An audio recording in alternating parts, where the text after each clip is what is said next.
Today, I'm looking forward to speaking with Don Welsh. Don is the president and CEO of Destination International. Fabulous career, amazing leader.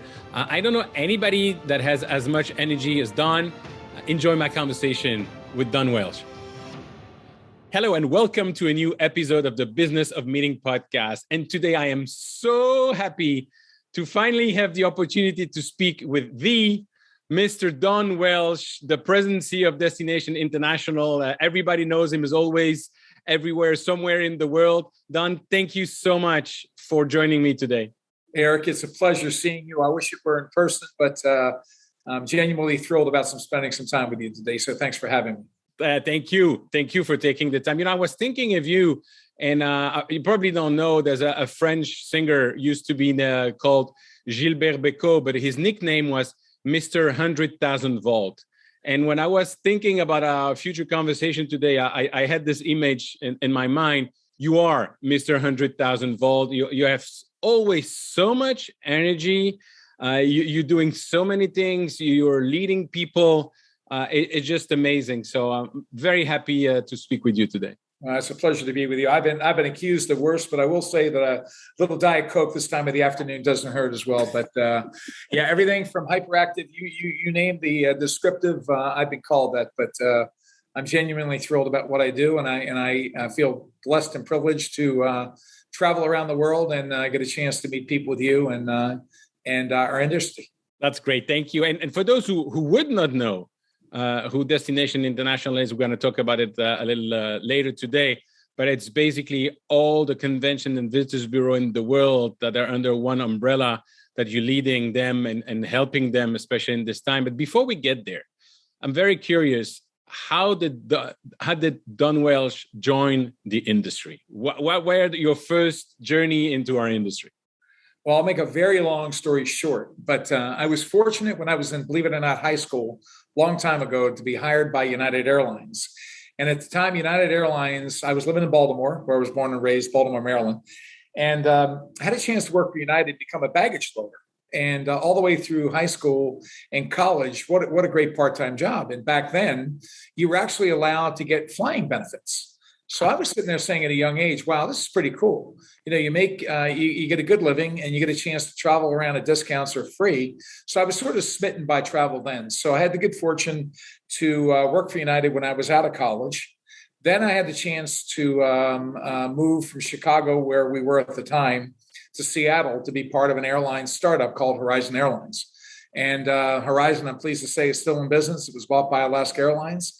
And we actually sold the airline to Alaska about 5 years after I was there. And I actually responded to a Wall Street Journal ad back in the day. And they talked about an international hotel company that was looking for somebody with my type of background, a non-hotelier. And it was Westin Hotels and Resorts. So believe it or not, I was hired by Westin, who was at the time based in Seattle, where we were living, to go on and become their manager, then eventually director and vice president of marketing programs and partnership programs. So that was my entree into the hotel business. Then I left Westin, went to work for Ritz-Carlton for 4 years, had a chance to open 18 hotels out of the corporate office in Atlanta, but all over the world, and fell in love with the brands, fell in love with the opportunity to travel the world, but had an incredible opportunity to come back to work for Westin. And I saw Westin through the transition with Starwood, when the first acquisition was Sheraton and Westin. I stayed through that, but then had an incredible opportunity to go to Las Vegas. And I joined MGM for a couple of years, and it taught me a whole new business there. And then I'd say my other change of job life was to go to work for and run the Continental Basketball Association for a legendary basketball player named Isaiah Thomas. And unfortunately, his intentions of owning this minor league of the NBA didn't pan out. And I was provided with a great opportunity by a dear friend, Roger Helms, with Helms Briscoe, that I had known for many years from my hotel days and understanding what he did in the meetings and events industry. And I went to work for Roger for a couple of years. And then after that, I had the chance to go back to Seattle and become involved in the Convention and Visitors Bureau. And to make that long story short, Eric, I went from Seattle I had a chance to be there. 4.5 of my 5 years were CEO at the Seattle Convention and Visitors Bureau.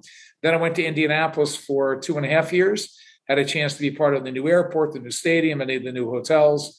And then I was recruited by Chicago to form a new organization that had been under development for about 2 years, called Choose Chicago. And that's where we became good colleagues and friends. And I was quickly introduced at the time to the value of meetings and events. Not that I wasn't in Seattle and Indianapolis, but when you've got a 2 million square foot convention center at McCormick Place and about 65,000 hotel rooms in Chicago, you learn quickly on the value of meetings. And I did that for a little bit over 5 years. And then I was recruited to come help, take Destinations International, at the time, DMAI, to a new level. And I had the privilege to be here now into my 6th year. Already. Wow. Yeah. Hard to believe, huh? That goes fast. Absolutely. Yep. But so I didn't know that the fact that I'm sleeping in a heavenly bed, it has to do with your career and the marketing that you developed. I tell you what, it was interesting you say that. It took an outsider and a guy named Barry Sternlick, who bought the company and created Starwood, who was an investment banker. Barry was the first one that came in and said, what's always bothered me? Shower curtains touching me in the shower. So he was the one who created the touchless shower curtain. Give him credit. Then it was the heavenly bed. Then he figured out, what else? People like being in gyms. So he took every element of a guest experience and began developing and compartmentalizing the guest experience. So it's interesting. It just proves that somebody can come in and always look at a different way potentially to do things. Yeah, just like Horst Schulze with Ritz-Carlton. Absolutely. Amazing experiences. With everything you've done in your life, Don, what is the threat that you see in good leaders in those different organizations? And what are your recommendations for business owners as well in terms of the skill they should be developing today? Well, I think it's funny you say that. And I get asked on the question, why didn't the Continental Basketball Association flourish and survive? It had been around for a long, long time, 57 years. And it brings me back to, it wasn't the fact that it wasn't a wise investment by Isaiah Thomas. But, we've all done things and we've acquired things and we've gone to work where we don't feel that connection. We don't feel that passion and enthusiasm of waking up every day to say, how am I going to make it better? What am I going to do that? And I think I learned, the hard way with certain companies I work with, that when you genuinely don't feel it in your heart and your soul, and you connect with that brand and the people within that brand, for the most part, it's probably going to be a short-term experience. So I think I've learned to watch people, all different types of personalities, people that are much more reflective and quiet. And I watched in particular over the years with great admiration of Arne Sorensen, who unfortunately, as you know, passed away as the chairman of Marriott. And I remember meeting Arne years ago. And I just saw somebody who was just so genuinely humble, a brilliant business person. But he would know your name. He would ask about your family. He would find out what was important to you. And I've never forgotten that somehow that human connection, no matter where you are in the pecking order, is important. And I think I've learned probably as well as anyone that if you're genuine and you're true and you're authentic, that somehow you'll be reflected on that. Somehow it may not necessarily align with people, how they perceive you, and that's fine as well. But I think at the end of the day, if you're really comfortable with your heart and your soul and you're genuine to yourself, then somehow I believe that will help over the long haul. So I've tried to practice that, not always successful. And I'm very blessed to have a solid family around me, my wife and my kids, that somehow keep that in perspective. And the good thing, also have some friends that when I've sort of deviate outside those bumpers, they sort of push you back in. And so that's my perspective on what I've seen in great leaders, that they're genuine and authentic, and they help people rise up. Absolutely. Culture and people. Yep. That's what it comes down to. Yep. You've joined what is now Destination International, and everybody I'm talking to today in different walk of life and different part of our industry, I cannot not ask the question, of course, of how the pandemic has affected the membership or what you do, especially considering how cities are funded and how Convention and Visitors Bureau are funded. So what have you gone through the last 12 months and how's your take on what's coming in the next 12 months? Well, yeah, it's funny. This organization's had a little bit of its own pandemic to deal with in 2016. And I think you know that when I got here with the team, there was a lot of instability here. Yeah. I think, somehow the value proposition wasn't clearly articulated to members and partners. And we spent a lot of time in that first 2-3 years to, financially get the organization healthy, legally get the organization healthy, and really implement our core member benefits. And ironically, we really got it all together in 2019, just in time for what started off to be a great year in 2020, just in time for things to go the other direction. But it's funny, I think if you look and you talk to our members, we have 600 plus destination organizations in 15 countries. Ironically, we picked up some members in Finland during the pandemic because we didn't charge anyone to be part of our webinars. We did 64 webinars from March 15th to the end of 2020. We actually grew membership, and I'm proud to say there's two numbers that I think show that the value of Destinations International was there for its members and our partners. We had a 93% retention of our existing members in 2020, and we had a 95% retention of our business partners that didn't leave this organization. And actually, we added 15 new members as well. So I think at the end of the day, your members will determine their belief in how well you performed, not only during good times, but tough times as well. And I'm very proud of the way the organization adapted, responded, webinars, Zooms, summits that were done virtually, eventually in person. And I don't necessarily see those things radically changing, at least for the next couple of years, based on what we're currently seeing. Okay. And I'm thinking about the way those organizations are funded, with obviously tax from the cities and number of nights and things like that. I suppose that all the change that have been taken place now are probably there to stay. But how do you see the future of your members in terms of those budget cut? What's going to happen, and what should they prepare themselves for? Well, the good news is there are some silver linings in this very, very difficult approaching 2-year period. One of the things I think we need to remember is that, we had over a decade-long period of incredible growth, whether it's in the meetings and events space, leisure, business. And I think anytime you get into a situation that is so long and so sustained around the world that people take it for granted. Well, we all know the pandemic was the global equalizer. I don't care whether you're in Europe, Asia, it didn't matter.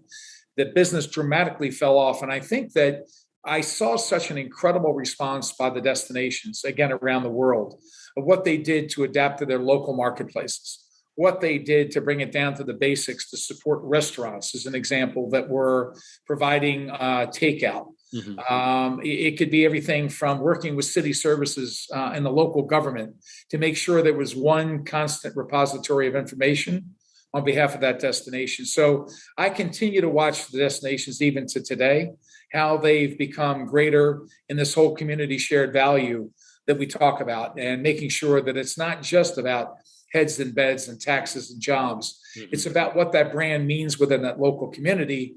So I would say right now, the understanding by elected officials, the understanding by citizens in the local communities, understanding now what their destination organization does for them, it's so much greater than it was before the pandemic. And I think that will be one of the things that will sustain them. And I'm pleased to say in many cases, particularly over the last 6 months, we've started seeing business coming back. Thank goodness in certain parts of the world, the funding the funding decreases were offset by either federal or state or provincial grants that allowed business to be conducted. But a lot of teams, as you know, Eric, are still significantly less from a staffing standpoint where they were, including us, prior to March of 2020. Yeah, and before that, I do remember There was a survey that was saying that with all the number of hotels that are being built and the number of venues, there is not even enough student in the hospitality program around the world to fit those jobs. So obviously there's been some correction, but this war for talent, that's what I'm hearing as well those days.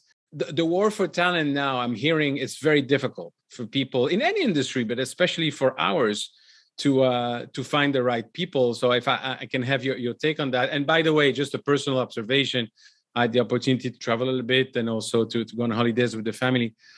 I just don't get people that in their own work, they understand that they cannot find the right people, but when they travel, they don't have any patience. While at the end of the day, we know that it's very difficult to find good people today. Yeah, that's a great point. Probably of all the travel I've done, and I think I've been to now about 60 cities since this began. Getting in the car, in some cases, just driving to destinations. Recently, getting on airplanes. Matter of fact, I just left Tampa, where I was at the Connect meeting, and they had over 2,000 people in person. It was great to see that gathering. That's a great city that's done a wonderful job. They actually have had in Tampa 2,000 new hotel rooms come on board during the pandemic. 2,000.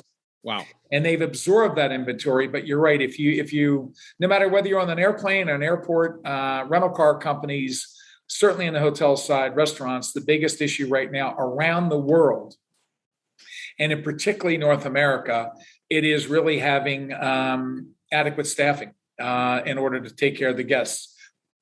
I saw today, as a matter of fact, signs in Burger Kings and McDonald's where there's a $500 signing bonus for people to come to work for fast food restaurants. So I've actually seen places have to close down. One Starbucks had to close in order to move its employees to another store so they could actually support the services. Yep. I think that's putting a lot of radical changes into what we've come accustomed to, particularly with full service hotels. Nowadays you check in, you're going to have limited a room attendant coming in from a servicing of the rooms. Mm-hmm. I think the days of room services we have known it in the past, but I think we're all adjusting to what this new norm is, but it really is coming down to having an adequate pool. And this is where I'm really proud of the work that our destinations around the world have been focused on. And that is in the area of equity, diversity, and inclusiveness.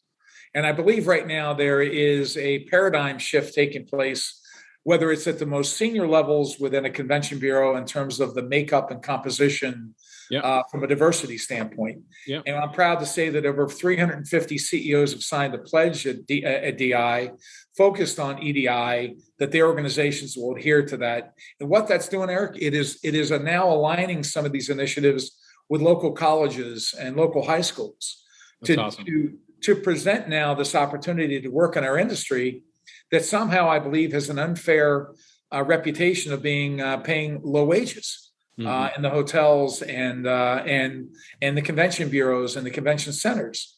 We're now got a major focus as an industry to really make sure that young men and women coming out of schools are adequately, properly trained and aware of what we do. So hopefully that's going to help. But right now we do have a global shortage of workers in many service industries. And personally, I would say people should revise their expectation, understand. I've seen some posts where, quite frankly, I was a little sad from some of my friends that are professional speakers on the circuit all the time, complaining about the lack of service here in the hotel. I said, guys, come on, you're the first one to know what's going on. And then I went on holidays with my family and with my 3 daughters and my wife. We had to wait 2 hours at the rental car desk because of lack of staff. And 2 hours, didn't complain.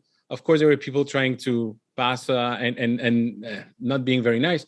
And the first thing I said to the person when it was her turn, said, "Thank you for being here." And she smiled and said, "Oh, you have no idea how much I appreciate it." We ended up with an upgrade, which was not it was not the goal. Right? But we should all be aware and thank people for showing up at work and understand that, as you say, the level of service and the attendance going to take some time to go back to that.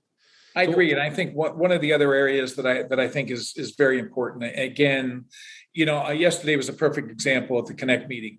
2,000 people. They'll be there for the next couple of days. And ironically, Simone Biles, the Yep. gymnast, is the final keynote tomorrow. But I look around there and I just see that there are hundreds of meetings taking place around the world on any given day right now. But what the media is reporting right now are the meetings that are being canceled. Rather than recognizing the organizations that are going through with planning the meeting, whether it's in person or virtual, hybrid, whatever you want to call it, we're talking about the ones that are canceling. And I think there's really, and again, that just continues to add fuel to the fire on questioning whether meetings should take place. And I applaud those. And we collectively thanked Roger Dow, myself, and Santiago from Tampa yesterday, had a chance to thank everybody for coming and not reading the media and canceling. So I think we as an industry have got to do a much better job of talking about those organizations that are safely and securely allowing their employees to travel and meet. And I will tell you right now that there are great strides being made in terms of the safety and security and health of every attendee coming to meetings. And to your point, I was listening recently to a Freeman Life webinar where they're presenting the data.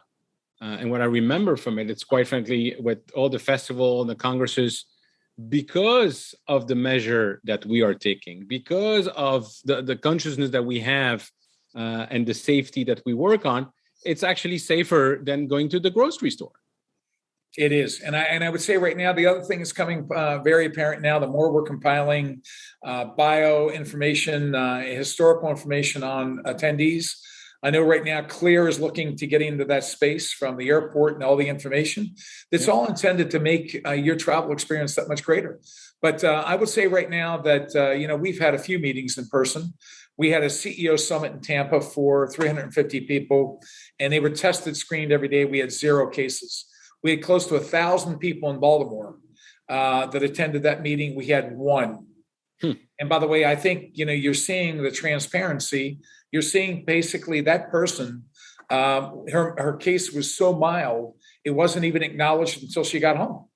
But I just think we're being extremely responsible to make sure that somehow when you weigh all the factors about attending a meeting, again, it's going to be a personal decision.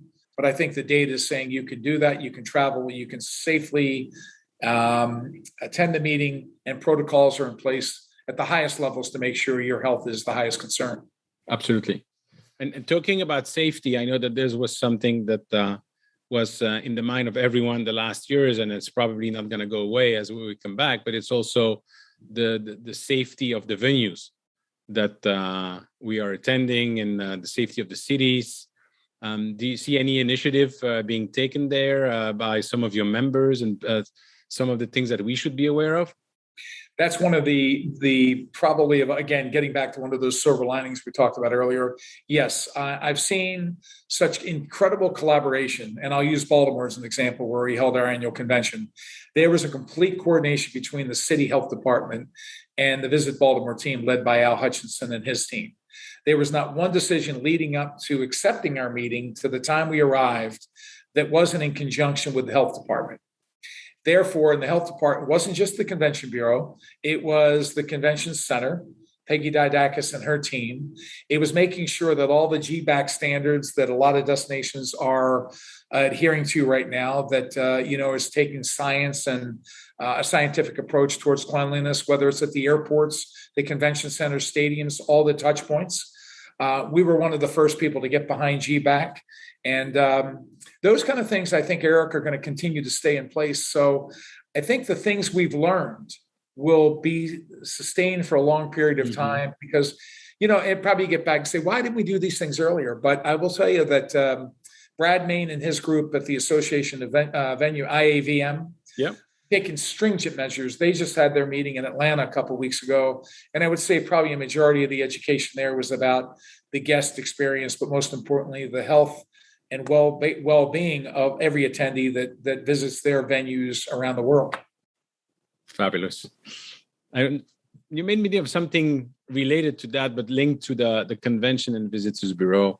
When I had my own corporate event agency in Belgium, and I work in over 50 countries around the world, I never, ever worked direct.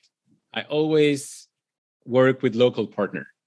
So for all the business owners in our industry that are listening to you today, and for those that are planning meetings, not even abroad, but in different city that they not necessarily know as well as their own, how can they work with your member, and what are the advantages and the positive points that they should be aware of? Well, thank you for this opportunity. And I should say right now, we didn't pre-orchestrate this question, No. but I will say right now, I've always believed that the destination is the expert in their marketplace. They exist for one reason, that is to be a one-stop source of information, resources, whether it's a meeting planner, whether it's somebody coming in to contemplate bringing a sporting event, whether it's somebody bringing a concert, or whether it's an individual that is looking to come and spend a holiday. There is only really one organization within a city, within a country, that can provide that type of data.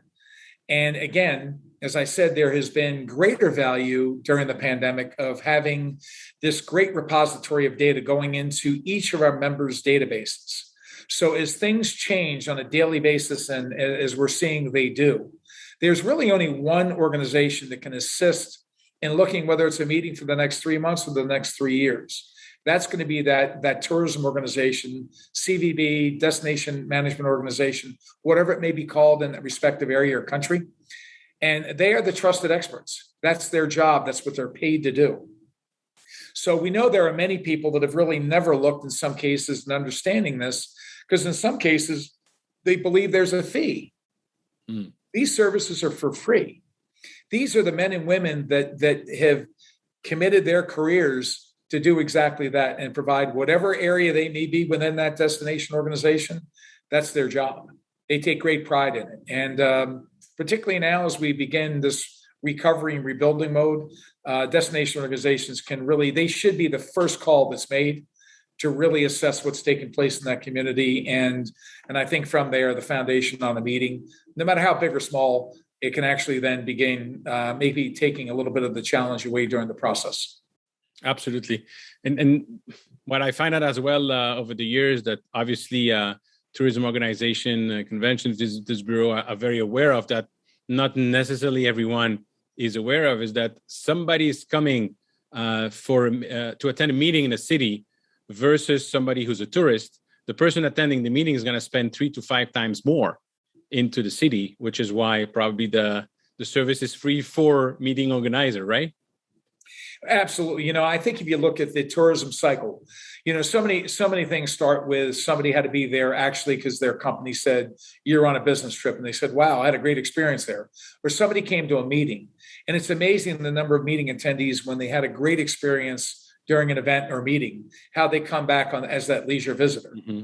And then it's not surprising that in many cases, if people really enjoyed their experience, how many businesses have been formed in those cities. And again, it all started with a visit. It all started with that either the leisure side, the business side, or the meeting and event side that really do bring these communities together. And there is I think there's a clearer correlation also between economic development in all the cities around the world and what tourism and meetings mean than, again, probably maybe what it was pre-pandemic. Absolutely. And talking about economic development, what I'm starting to notice, just like after the past big crisis in 09, 08, 10, is that a number of independent business owners is increasing. People have lost their job or they don't want to work in other organization anymore. So for all those people thinking now of starting their business, what would be your advice? What should they focus on? And is there any niche that you see that they might actually consider? It's amazing. I've been reading articles the last couple of weeks, and there was a great one in the Wall Street Journal today and talked about what the new workforce would be. And also talked about that people are leaving their jobs at unprecedented levels, even as we've come out of the pandemic. I think a lot of people have really assessed, where they are personally and professionally. And what is that balance between being in a car and commuting or whatever form you commute? And I think a lot of people also, including myself, have found out that you can be pretty effective to some degree by doing what we're doing exactly right now. Nothing will replace face-to-face, No. but I think a lot of people are sitting there saying, what do I want the next few years of my life to be? Yep. And I do applaud those people that have done that. And I think a lot of people are doing a little bit of a gut check right now in terms of saying, what's important to me and my family as we go forward. I think to the people that are contemplating starting businesses, number one, have a solid plan. And as I said earlier in my comparison as to why the Continental Basketball Association failed, it wasn't the fact the model was wrong. It came down to the fact that, are you personally and passionately committed to not only the good days, but the tough days as you're building your business? Mm-hmm. And I think if you read any of the people that have been successful in starting businesses, regardless when they did it, there is that unwavering conviction that they have to accomplishing their goals. And I think if you just stay at it and you've got a unique value proposition, that you'll be successful. But it's, I think a lot of people are, Eric, considering doing, for the first time ever, maybe doing their own thing. And I applaud that. Absolutely. Oh, I can tell you more about that for sure. Hey, I know. I was going to say, no one knows that probably better than you. Oh, it's it's a very exciting life, by the way. I wanted to ask you a question about working from home and how, as a leader in your organization, you're planning to organize the work in the future, and what do you see in your members in terms of as well people attending the office versus maybe coming 2 or 3 days per week? What do you see, and what are you planning for your own team? I'll answer it two different perspectives. If we talk to our destination members, mm-hmm. In many cases, because they represent that city and that destination, in many cases, they never shut down. They may have staggered the hours. They have more or less said, you know what, I'm going to have, if I've got 20 employees, 10 people will come in on a Tuesday and Thursday, and some people will come on a Wednesday and Friday. And I think they've sort of proven that those very flexible work schedules can work. In the case of associations, as you know, it's a little bit different, particularly when you have now a bit of a scattered workforce. We've got people on the West Coast of the U.S., in Canada, and throughout the United States, and myself now that's splitting between Florida and Delaware with a DC office. So what we've done as a group, we did it with a group exercise. Our team has determined that we'll come in the office at a minimum 2 days per month. Mm-hmm. And those 2 days, 2 days per month. Now, a lot of people, including myself, are coming in a little bit more frequently, but we're coming in a very pre-orchestrated manner. We're coming in with a schedule, and it's a combination of work that will be done rather than just coming in. We'll talk about the business plan. We'll talk about specific projects we have. We'll have lunch together as a team to build the chemistry you don't lose. And the advantage we also have, Eric, we do a lot of events. So it may not be the entire team, but 50, 60, 70% of our team will be together probably throughout the course of the year. I'm going to guess probably 4 or 5 days a month. So it's not that we go to great times. And we've also been very effective in the use of Zoom or Teams to offset when we can't be together.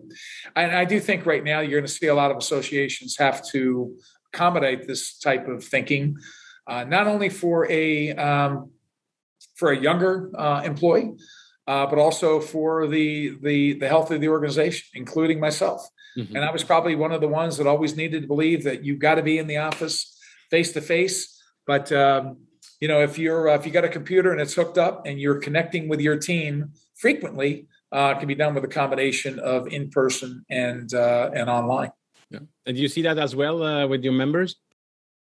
No, like I said earlier, I think one of the things has to happen is if you're representing a destination. If I were still in Chicago or Indianapolis and Seattle, I'd be in that office probably 4 or 5 days a week. Mm-hmm. I don't necessarily think that the CEOs in those destinations are requiring that, but I do know that there's a growing percentage of time that their team members are in that office together from that team building, and also as business returns, particularly in the sales and services area. You can't expect the work to be done remotely when you're looking at customers. So it's a little bit different, but yeah, I would say right now that there is a And we did a survey recently, and I would say probably 70-80% of our members are back in their offices almost to pre-pandemic levels. Wow, very interesting. Don, I know you're extremely busy. I really appreciate your time today. Before we leave, I have one last question that I ask everyone. It's actually coming from a friend, Jason Gaignard, who created this fantastic community called Mastermind Talk at the whole community of entrepreneurs and amazing human beings. But the question he always asks, which I love, is in 1 year, when we meet again and we're face to face with a bottle of champagne, what will we be celebrating? I think first and foremost, we're going to be celebrating being together in person again. Yes. And I think we will celebrate being in person again in a feeling that we are being looked after from a safety and a health standpoint that I think is taken on such a heightened level of awareness under the pandemic. And I think we're also going to realize that no matter how good the computer connection is and how well we've had this communication today, there's that human element. And I've said this since the pandemic, and I'm a big believer in this. Nothing will replace the aspect of travel. It's in our human DNA. Go back to the beginning of time that we need to be with one another. And I think right now for our health, spiritually, mentally, emotionally, physically, that's what I think we'll celebrate. And when the time is right, and there is that belief that I can travel from a safety and healthy standpoint, we're going to continue to see that. I'm just hopeful that the variant we're seeing right now does not diminish the growth that we're starting to see. And just hope to see you with that bottle of champagne in less than a year. Wonderful. Don, thank you very much again for taking the time today. Thank you for everything you're doing for our industry. And on a personal basis, I want to thank you for always have been a great mentor and a big supporter of everything I'm doing. So thank you so much. Well, I'd say it's always a pleasure being with you, and I look forward to seeing you in person, Eric. I wish you all the best. And again, thank you for having me on today. And I enjoyed sharing some thoughts today. Thank you. Thank you. Don, thank you so much for sharing your experience with us and giving such great example and advice for everyone in the industry, and also a lot of hope for what's coming in the future and the challenges that we'll be facing. If you want to connect with me, please reach out on LinkedIn or join my Facebook group, www.eventbusinessformula.com/group, where we discuss everything related to owning and managing your business in the meetings and event industry. Thank you.